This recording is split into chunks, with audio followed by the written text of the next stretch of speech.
Assalamualaikum. Today I'm going to perform the assessing the NIC.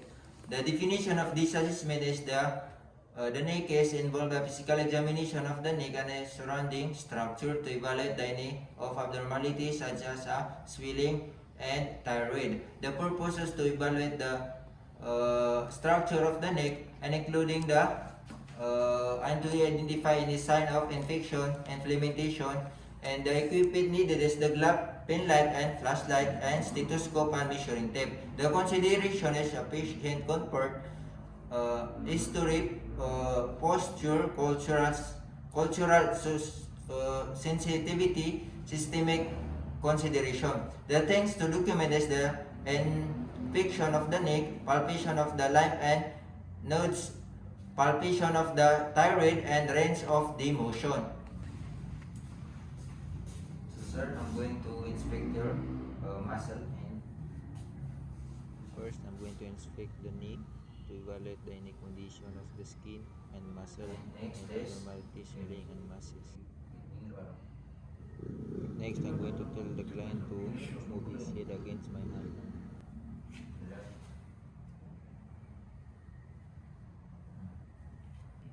So sir, I'm going to inspect your input tanawin. Next is to palpate the Walang trachea. masakit.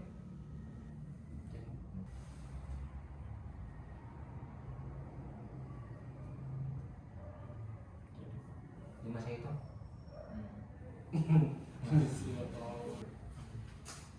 I'm going to stand behind the patient to palpate the his thyroid. Pattern gimana sebenarnya? Then, ganyan, nalaman ka. Wala, sasad naman. Wala, ayun na. Okay.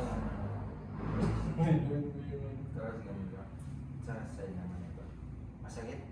Hindi, tulog ka mo. Wala. Then, inform ka. Check with use of stethoscope.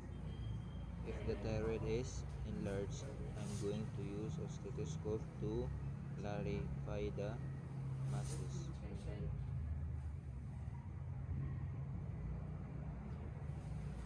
So, naman.